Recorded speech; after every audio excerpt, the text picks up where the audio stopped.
Hello viewers and welcome to Health Business. Happy New Year. This year we promise to bring you lots of interesting topics that will have positive impact on your health. My name is Oluwatoyin Kolawole.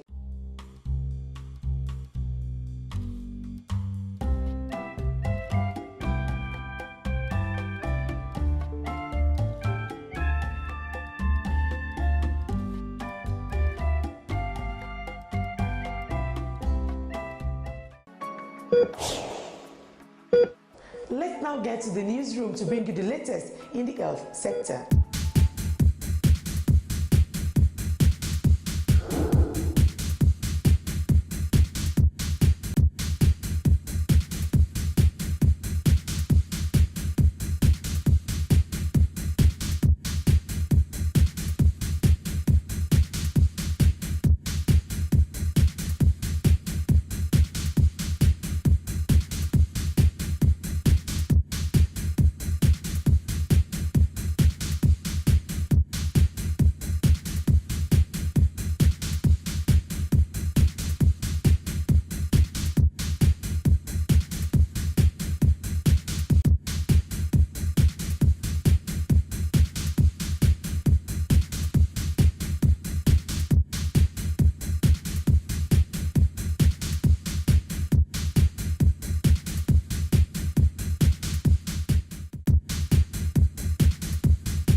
Many people keep different animals as pets, but most of them do not know how to take care of this pet and how dangerous it could turn out to be if these pets are not well taken care of. On the program this morning, we'll be discussing animal welfare, the relationship between animals and human beings and its health implications. Stay tuned.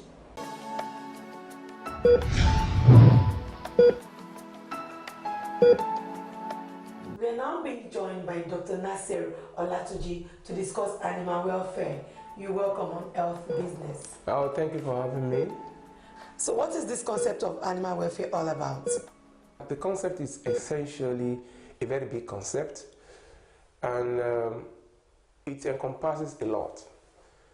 It's a subject that we can escalate to mean a lot of things, because it's tailing the relationship of people and animal, and how animals themselves cope with the condition in which they live. Such conditions are that they must be safe, they must be healthy, they must be well nourished, they must be allowed to express their innate potentials. For example, you don't want to guard a dog from barking, for example. A dog must bark. It's part of a social process that they have to undergo every day. So basically, it dictates, that concept that is, dictates how a man can allow an animal to express itself in a manner that that animal will be safe and will not be danger to even to society and even to you who is the carer. So it can be escalated to different levels. What is the relationship between animal welfare and human health? Well, that can be an extrapolation in a way, because it is said that if you care for your animal, like Mahatma Gandhi said, he said the progress of a nation is dictated, by how it takes care of its animals. I don't know whether you can relate those comments together. And it is important that if you are a carer of an animal, that you know when you are supposed to feed the animal, you know when you're supposed to provide water for the animal, you know the kind of housing you should give to the animal, you allow the animal to express its innate abilities and self, you make the animal safe. You are doing that, so to say, to a lesser being. I'm sure you dispose such services better to people. Because if you care for animals, definitely you care for people. It's in the head. It's not something that, oh, because I just like the dogs, then my children can be going in tatters, or I can stab them. It doesn't work. Once you're a good man, you're a good man. Unless you're exploiting the animals for commercial purposes, and then you want to sort of protect your investment, then you're doing all that, camouflage. But if you are genuinely an animal lover who dispenses love the way it should, then I'll tell you one thing, it's going to help in the promotion of human health of those around you. If you keep your animal in an environment that is not filthy, you're not going to live in a filthy environment, and you know what that means to your health. If you feed your animal, you water them, you take them to the vet, I'm sure if you are ill also, you go to your medical doctor. You understand? So, and again, if you keep an animal in very good environment, of course, there's not going to be the dung and the feces and the urine of animals everywhere, because if you have that everywhere, it's not going to help you with your health. So that's why we say, if you're a good animal welfareist, definitely human health, well, they say health is wealth. Human health is also promoted, in a very robust way. Now let's go to this. What are those diseases that humans can contact if their pets are not well taken care of? Oh, lots and lots and lots and lots and lots of diseases. We call those diseases zoonotic diseases. Zoonotic diseases are diseases that we can get from animals, and animals can get from us. Let me just look at the dog, man's best friend. You have a dog in the house, and you do not deworm your dog properly.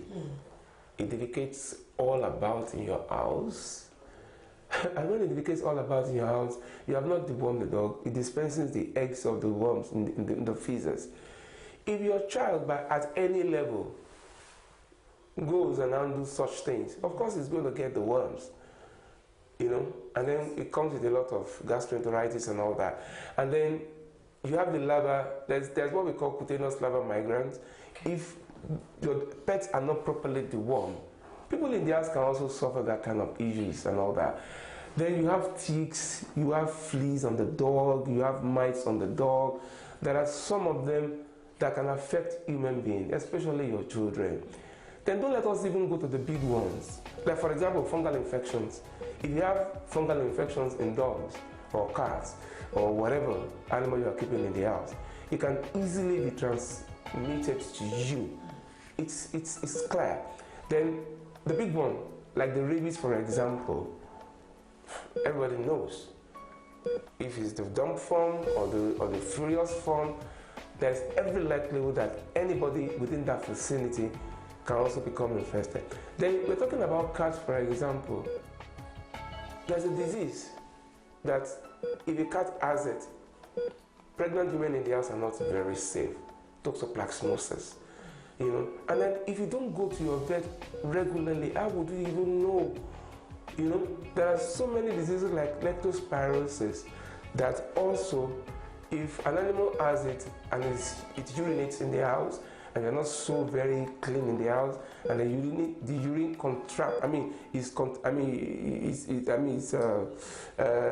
contaminates anything you're eating in the house and all that, you can get leptospirosis, for example. So in fact, it is established by WHO that 75% of human diseases are gotten from animals. So that's why we say it is not just bringing a pet to the house that matters. It is that responsibility in you to know that you need to take care of that pet in order to preserve your own health. So they don't ask to be brought into our various houses. It's just like expression of our fancy that, oh, we want to have a dog, we want to have a cat, we want to have a monkey, a rabbit, or whatever. But are we responsible enough to take care of them in order not to expose ourselves to danger? So that is my problem with people having pets. All right, we are gradually coming to the end of the interview, but I want you to advise pet owners concerning their health and the health of their pets. Well, I'll tell you something. I said the other time that animals they don't beg us to be brought to the house. The moment you accept the responsibility of being a pet owner or being an animal owner, it will become very easy for you. And the catch is, take that pet, take that animal as a member of your household. Immediately you accept that mindset, then you are about 50-60%, ready to be able to assume that position of being a responsible owner. And then taking care of the animal invariably, like we discussed, will also take care of your health. Because, the animal will teach you in a way to keep it well. And when you are keeping the animal well, you are going to keep yourself well. Apart from the other nuances that I cannot be expressing that are not part of this program. But for me, promotion of human health will probably start from adequate provision for animals in the house. Thank you so much for being part of the program this morning, sir. Thank you for having me.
Next on the lineup is the pharmacy segment. Don't go away.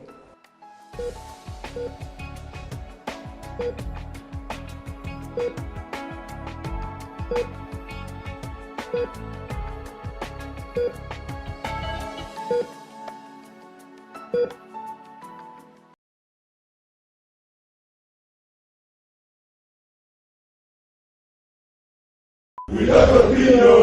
are outside the State Court of Appeal, where a landmark judgment will be delivered today in the case of the state versus malaria.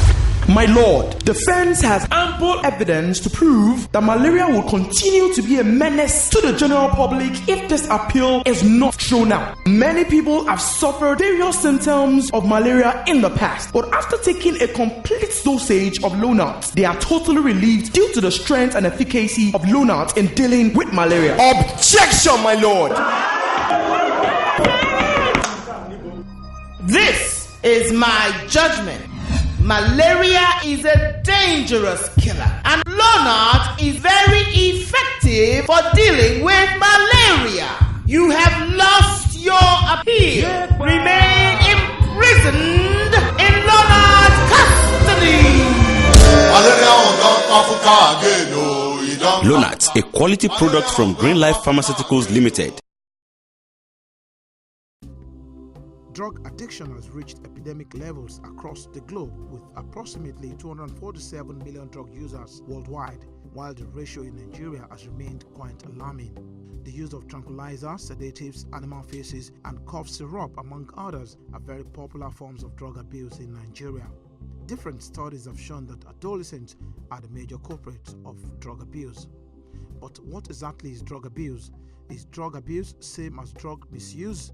Pharmacist Iyola Bolagade, who is also the National Secretary of the Pharmaceutical Society of Nigeria, provides an answer. Oftentimes we interchange the two terms, drug abuse, drug misuse, but they are different. For some time, some people can say that it's just mere terms, semantics, but they are really different. Drug misuse. When you are talking about drug misuse, you are referring to a situation whereby somebody had obtained prescription from the hospital, he has seen doctor, and he has been given direction on how to use the medicine. And you now find out that the person is not really adhering to how he or she is expected to take it. But when you are referring to drug abuse is a situation whereby somebody go for a drug that is not recommended for the purpose of getting high. So you can see that there's a bit of difference between the two. Why is drug abuse still rampant among youth in Nigeria? Number one, the first reason I would say is because there is no restriction to access to drugs in Nigeria. Drugs are, products that are supposed to have limited access, and because of that, drug is available. Those drugs that people are supposed to get on prescription are available for them anytime they walk to a drugstore, whether it's an approved one or an unapproved one. So that's number one reason. The second reason is because of all this unrestricted access. When people take some drugs and they have seen that they get some feelings from it, especially when we are talking about abuse, they get a form of euphoria, they get high. So the tendency is there that they will always go for it again. Like it's obtainable in codeine containing cough syrup, which is highly abused in our society as of the present. Iyola explains that it is important for key players in the health sector to create awareness for Nigerians on the dangers of drug misuse. The National Drug Decision Guideline need to be implemented. If it's implemented and our chaotic drug distribution system is brought to a halt, there's every possibility that the access will be limited. When we don't see a situation whereby we see people hawking drugs around again, the codeine, the tramadol that people are that people tend to abuse are not really available for them, then we can say that we can stop it. But basically, the second one is one of the things that we are doing now. We need to be creating awareness on the danger inherent in misusing drug and in abusing drug. But mind you, it's not only drug substances alone that are being abused. Because most times when people want to feel high, you see them. We've seen situations whereby gum, the Efostic gum that they used to, that is very common for shoemakers to use. They used to sniff it, sniff the fumes from it, sniff fumes of petrol, and even the fumes that comes from lavatory. So there are also substances that people use to, even if drugs are not available, all those things can still be abused by those who are used to abusing. Iyola advises that Nigerians should know that self-medication with over-the-counter drugs is drug abuse, and it is very dangerous as it can lead to complicated health issues and even death.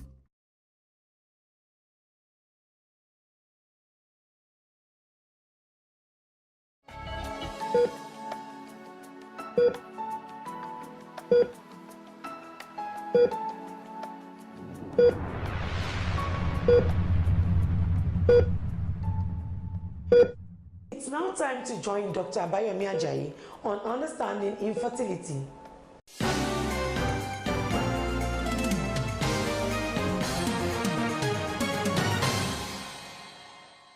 Welcome to Understanding Infertility. My name is Dr. Abayomi Ajayi, and today we're going to be discussing something very interesting: male infertility. How can we treat when the sperm parameters are not at par?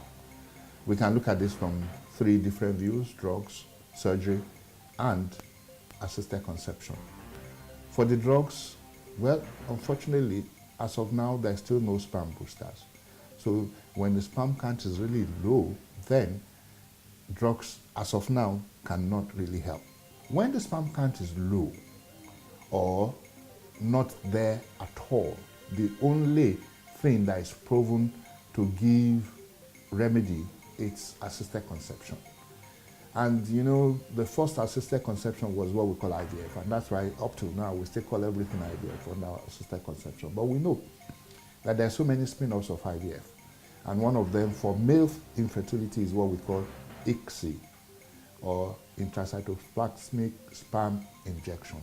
What this simply means is that we just take one sperm and we inject it into one egg. This is of course done under very high magnification and requires a lot of skills from the people who are doing it, the embryologist. So this is where actually the rubber meets the road, where you need the skill of the clinic to be able to do this. From 2004, other things like IMSI, which is an advancement on ICSI, have also been introduced. What this also means is that in ICSI, what we do, you know, I told you we magnify the sperm to times 200 or times 400, but in IMSI, we actually magnify to about times 7,000. So we are able to see all the various parts of the sperm. And one frightening thing that we saw was that a lot of the sperm had holes in their heads, which are not normal sperm, which we should not use for fertilization.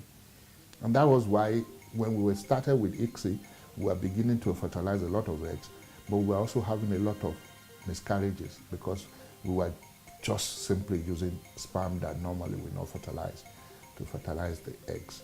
But with IMSI, we're able to pick and choose the ones that are normal and the ones that are not normal.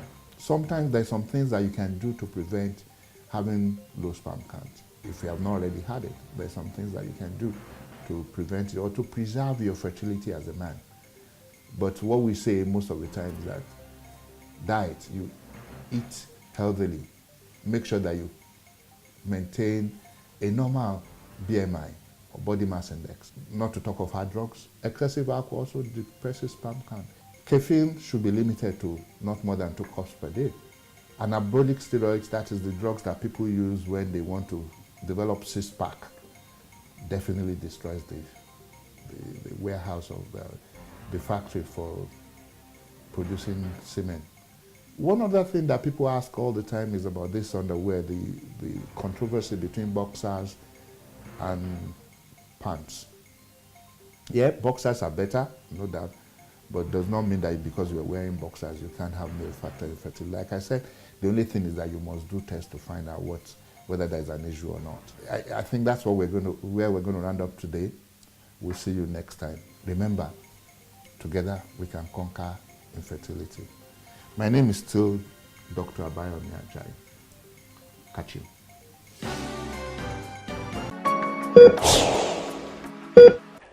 This is where we are going to draw the curtains on this program this morning. You can be part of this program by calling the numbers showing on your screen. And I must appreciate callers of this program that you keep calling every week. I really appreciate it. Keep the calls coming in. The program is Health Business, and my name is Oluwatoyin Kolawole. Remember, living healthy is a serious business. Bye for now.